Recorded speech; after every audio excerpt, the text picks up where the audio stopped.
충격적인 통계가 나왔습니다. 전 세계에서 한국을 가장 사랑하는 나라는 어디일까요? 베트남은 무려 95%의 진심을 보여줬습니다. 그러면 세계에서 가장 잘 사는 나라들인 OECD 국가들 중에 1등은 어디일까요? 1등이 어디인지를 아시면 여러분은 아마 기절하실 겁니다. 내일 당장 여행 목적지를 바꿀지도 모릅니다. 일본은 또 몇 등일까요? 이 또한 충격적인 결과였습니다. 지금부터 영국 BBC 기자의 보도를 따라 세계 사람들이 한국을 얼마나 사랑하는지를 알려드리겠습니다. 그 전에 잠시 댓글로 한국사랑이라고 남겨주시면 세계 사람들이 한국을 더욱 열광적으로 사랑할 것 같습니다. 저는 클레어 피셔입니다. 영국 BBC 국제부에서 20년간 일해온 기자죠. 2021년 어느 날 편집장이 저를 불러서는 이상한 취재를 맡겼습니다. 클레어, 전 세계에서 한국에 대한 호감도가 가장 높은 나라를 찾아가봐. OECD 국가들 중심으로 말이야. 그 순간 저는 몸이 굳었습니다. 한국이라는 단어만 들어도 가슴이 답답해졌거든요. 20년 전 제 아버지는 한국 출장 중 교통사고로 돌아가셨습니다. 당시 저는 25살이었고 아버지는 제 유일한 가족이었죠. 왜 하필 그 위험한 나라에 가셨을까? 그날 이후 저에게 한국은 차갑고 무서운 곳이었습니다. 한국 관련 뉴스는 피했고 한국 음식점 앞을 지나갈 때면 발걸음을 재촉했죠. 하지만 편집장의 명령은 절대적이었습니다. 마지못해 자료를 뒤지기 시작했는데 첫 번째로 마주친 숫자가 저를 충격에 빠뜨렸습니다. 베트남 95%. 이게 진짜야? 믿을 수가 없었습니다. 베트남 국민 100명 중 95명이 한국을 좋아한다는 뜻이었거든요. 필리핀 94.8%, 태국 93.2%, 인도 91.7%. 동남아시아 전체가 한국에 빠져 있었습니다. 저는 곧바로 베트남행 비행기에 몸을 맡겼습니다. 호치민 공항에 내린 순간 한국어 간판들이 눈에 들어왔죠. 택시기사도 호텔 직원도 길거리 상인도 한국 이야기를 했습니다. 한국 드라마 봐요? 너무 좋아요. 23살 대학생 응우옌이 저에게 말했습니다. 그녀의 눈이 반짝였죠. 한국은 우리에게 꿈을 줘요. 가난해도 포기하지 않는 모습을 보여줘서요. 그 순간 저는 뭔가 이상했습니다. 제가 알던 한국과 너무 달랐거든요. 응우옌의 표정에서 진심을 느꼈습니다. 가식이나 과장이 아니라 정말로 한국을 사랑하고 있었어요. 베트남 거리를 걸으며 저는 혼란스러웠습니다. 한국을 미워했던 제 마음이 조금씩 흔들리기 시작했거든요. 하지만 아직은 확신할 수 없었습니다. 이건 시작일 뿐이었어요. 베트남에서 돌아온 저는 본격적으로 OECD 국가들의 한국 호감도 순위를 조사했습니다. 가장 낮은 11위부터 시작하기로 했죠. 일본이었습니다. 도쿄 하네다 공항에 도착하니 묘한 기분이 들었습니다. 한국과 가장 가까운 나라인데 호감도는 고작 35.0%였거든요. 10명 중 6명 이상이 한국을 좋아하지 않는다는 뜻이었죠. 시부야 거리를 걸었습니다. 한국 화장품 매장, K-팝 굿즈샵이 즐비했어요. 하지만 일본 사람들의 표정은 복잡했습니다. 한국 문화는 좋아해요. 하지만 55세 회사원 다나카가 망설이며 말했습니다. 역사 문제는 어쩔 수 없죠. 우리 할아버지 세대의 이야기니까요. 그의 눈에서 아쉬움을 읽었습니다. 좋아하고 싶지만 좋아할 수 없는 복잡한 감정이었죠. 하지만 젊은 층은 달랐습니다. 와세다 대학교에서 만난 21세 여대생 사키는 유창한 한국어로 저와 대화했어요. 저는 한국어를 3년째 배우고 있어요. 드라마도 자막 없이 봐요. 사키의 눈이 빛났습니다. 과거는 우리가 선택할 수 없지만 미래는 만들 수 있으니까요. 저는 한국 친구들과 함께 더 나은 관계를 만들고 싶어요. 그 말이 제 가슴을 치고 갔습니다. 21살 여대생이 보여준 성숙함 앞에서 저는 부끄러워졌어요. 저도 과거에만 매달려 있었던 건 아닐까요? 도쿄역에서 신칸센을 기다리며 저는 생각했습니다.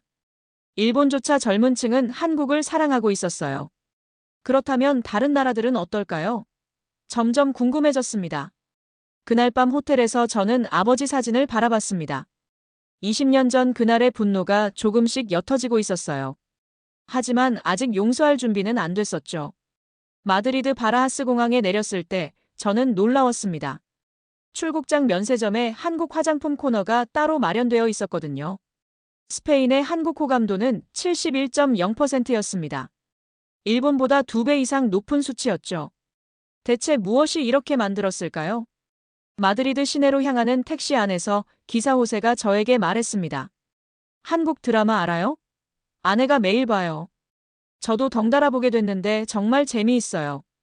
호세는 50대 중반의 전형적인 스페인 남성이었습니다. 그런 그가 한국 드라마를 본다니 신기했어요. 한국 사람들은 가족을 정말 소중히 여기더라고요. 스페인 사람들과 비슷해요. 그란비아 거리를 걸었습니다. 곳곳에서 한국 문화를 만날 수 있었어요. 화장품 가게에는 한국 제품이 진열되어 있었고 음식점에서는 김치찌개를 팔고 있었죠. 스페인 국립신문 엘파이스의 문화부 기자 카를로스를 만났습니다. 그는 한국에 대해 이렇게 평가했어요. 한국은 전통과 최신 기술을 모두 가진 놀라운 나라입니다. 우리가 추구하는 미래의 모습이에요. 카를로스의 말을 듣고 저는 깨달았습니다. 유럽인들이 한국을 바라보는 시선이 제가 생각했던 것과 완전히 달랐다는 것을요. 그들에게 한국은 선망의 대상이었습니다. 마드리드 대학교에서 한국어를 공부하는 학생들을 만났습니다. 22살 마리아는 한국어로 자기소개를 했어요. 안녕하세요. 저는 마리아예요. 한국 문화를 너무 좋아해요. 그녀의 발음이 꽤 정확했습니다. 놀라서 물어봤죠. 왜 한국어를 배우게 됐나요? 한국 드라마를 보다가 매력을 느꼈어요. 그런데 알면 알수록 한국의 깊이가 대단하더라고요. 그날 밤 호텔에서 저는 복잡한 심정이었습니다. 스페인 사람들이 보여준 한국에 대한 사랑이 너무 순수했거든요. 제가 가진 편견이 얼마나 좁았는지 느꼈습니다. 아버지가 돌아가신 나라를 이렇게 많은 사람들이 사랑하고 있다니. 이상했지만 마음 한구석이 따뜻해졌어요. 로마 공항에 도착했을 때 저는 피곤했습니다. 벌써 4번째 나라였거든요. 하지만 취재에 대한 열정은 식지 않았어요. 이탈리아의 한국 호감도는 71.2%였습니다. 9위였죠. 로마 시내 카페에서 만난 의사 프란체스코는 인상 깊은 이야기를 들려줬습니다. 코로나19 때를 기억해요. 유럽 전체가 혼란에 빠졌을 때 한국의 대응이 정말 인상적이었어요. 프란체스코는 50대 후반의 베테랑 의사였습니다. 우리는 한국을 배워야 한다고 생각했어요. 체계적이고 신속한 대응, 투명한 정보 공개. 모든 게 완벽했거든요. 이탈리아에서 스웨덴으로 향했습니다. 스톡홀름의 한국 호감도는 72.8%로 8위였어요. 스웨덴에서 만난 외교관 라르스는 특별한 이야기를 들려줬습니다.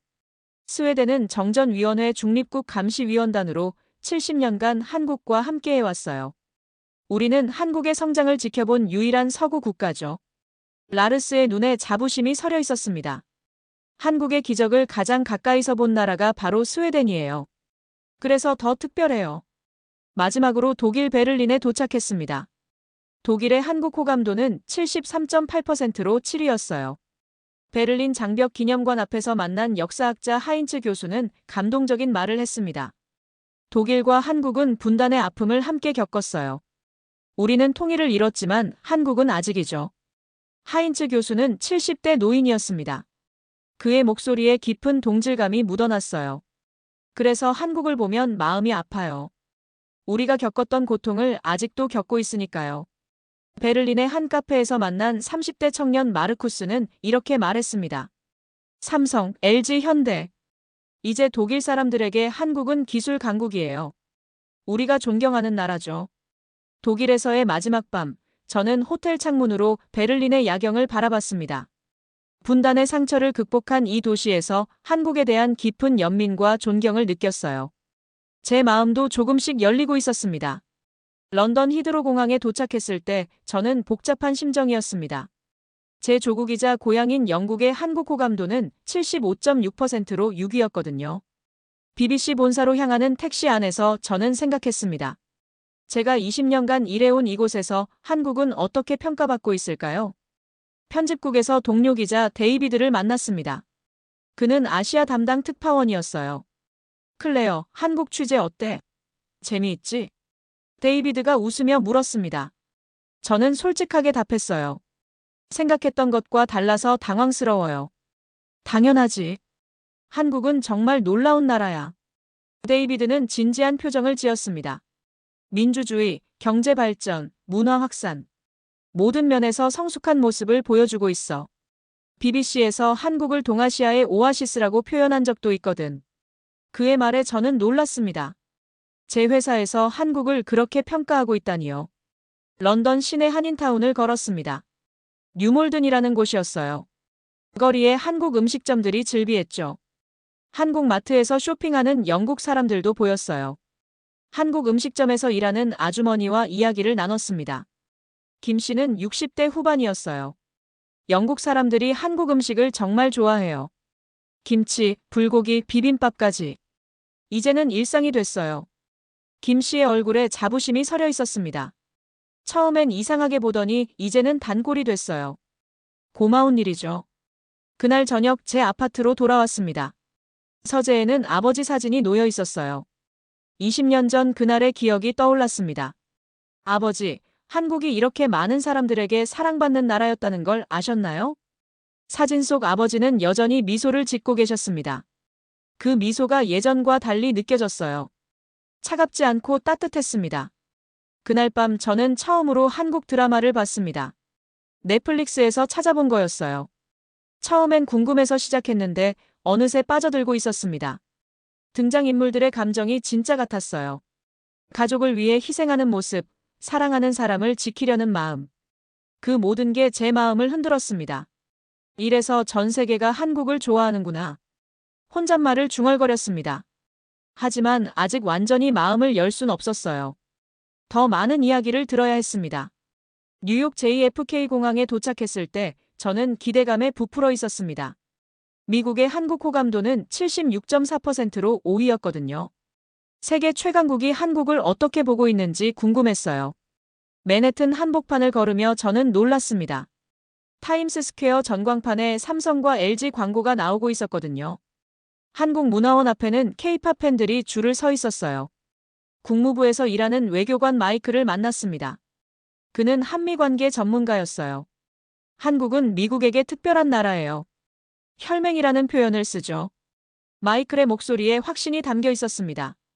6.25 전쟁 때부터 함께 싸워온 동맹국이에요. 이런 관계는 흔하지 않거든요. 워싱턴 DC의 한국전쟁 기념관을 찾았습니다. 차가운 바람이 불었지만 많은 사람들이 찾아와 있었어요. 그중 한 할아버지가 제게 말을 걸어왔습니다. 한국에서 온 기자인가요? 아니요, 영국 BBC 기자예요. 아, 그렇군요. 저는 6.25 때 한국에 갔었어요. 그의 이름은 윌리엄이었습니다. 87세의 참전 용사였어요. 그때 한국 사람들의 눈을 잊을 수가 없어요. 절망적이었지만 포기하지 않는 의지가 있었거든요. 윌리엄 할아버지의 눈에 눈물이 고였습니다. 지금 한국을 보면 정말 자랑스러워요. 그때 그 절망의 땅이 이렇게 훌륭한 나라가 됐다니요. 로스앤젤레스로 향했습니다. 1992년 LA 폭동 당시 루프 코리안의 이야기를 들으려고요. 코리아타운에서 만난 박 씨는 당시를 생생하게 기억하고 있었습니다. 경찰도 소방서도 우리를 도와주지 않았어요. 그래서 우리가 직접 지킬 수밖에 없었죠. 박 씨는 60대 중반의 한인이었어요. 지붕에 올라가서 우리 가게를 지켰어요.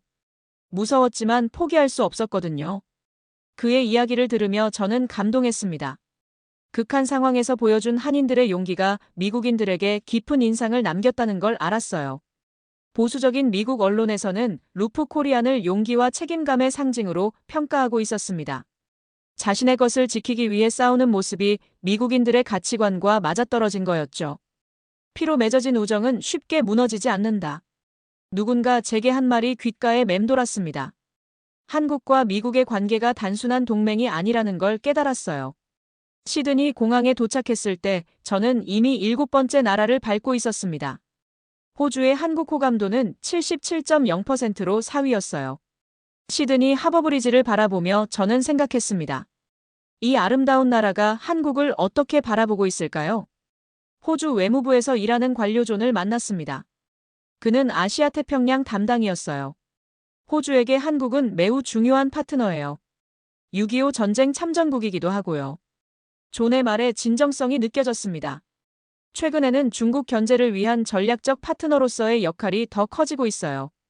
한국 없이는 인도태평양 전략이 불가능하거든요. 멜버른으로 향하는 비행기 안에서 저는 흥미로운 사실을 알게 됐습니다. 호주 젊은 층 사이에서 한국 문화가 엄청난 인기를 끌고 있다는 거였어요. 멜버른 대학교에서 만난 한국학 교수 사라는 놀라운 이야기를 들려줬습니다. 한국어 수강 신청이 매번 마감돼요. 학생들이 너무 많이 몰려서 강의실을 늘려야 할 정도예요. 사라 교수는 40대 중반의 한국학 전문가였습니다.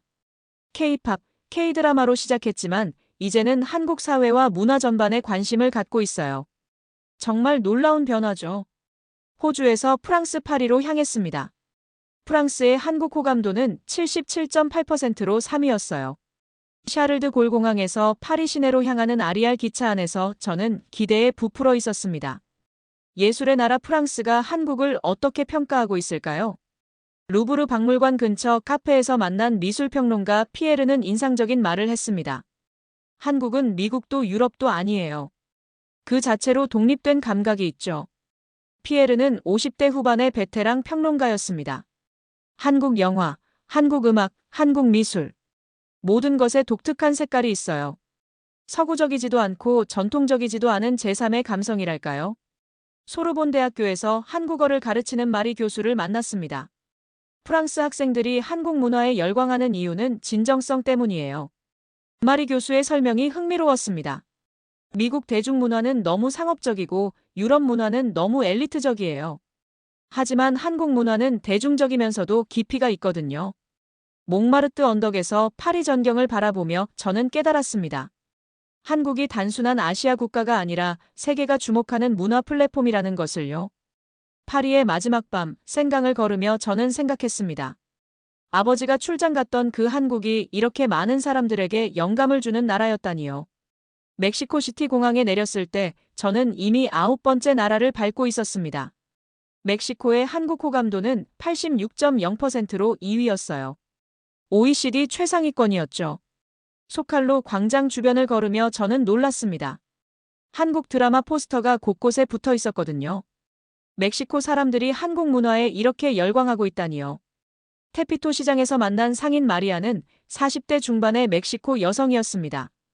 한국 드라마 정말 좋아해요. 매일 봐요. 마리아의 눈이 반짝였습니다. 우리가 원하는 감정이 다 들어있어요. 사랑, 가족, 희망. 진짜 마음을 울려요. 멕시코시티의 한 빈민가를 찾았습니다.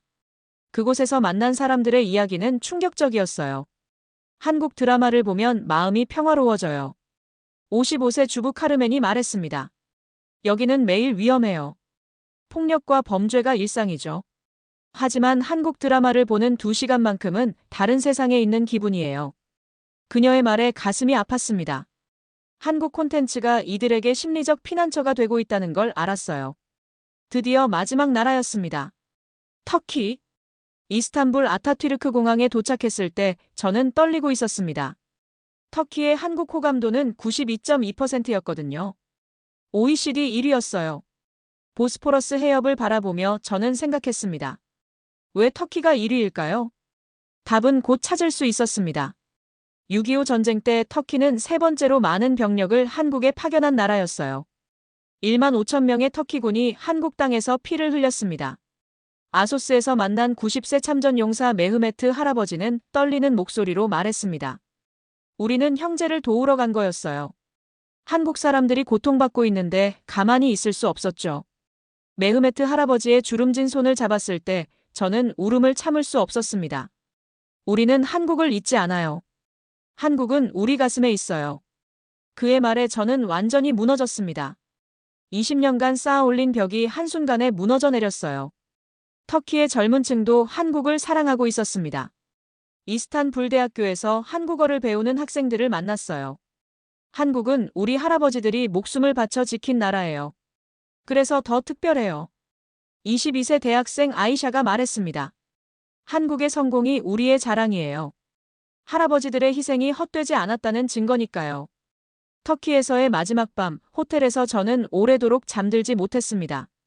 11개국을 돌며 들은 이야기들이 머릿속을 맴돌았어요. 그때 호텔 직원이 택배 하나를 가져다 줬습니다. 영국에서 온 거였어요. 집 관리인이 보낸 오래된 박스였습니다. 박스를 열어보니 아버지의 유품들이 들어있었어요. 그 중에 낡은 일기장 하나가 있었습니다. 아버지가 한국 출장 중에 쓰신 거였어요. 마지막 페이지를 펼쳤을 때 저는 숨이 막혔습니다. 한국은 기억보다 따뜻한 나라였다. 아버지의 마지막 글이었습니다. 그 순간 저는 모든 걸 깨달았습니다. 아버지는 한국을 사랑하셨던 거였어요. 교통사고는 그저 불운한 사고였을 뿐이었죠.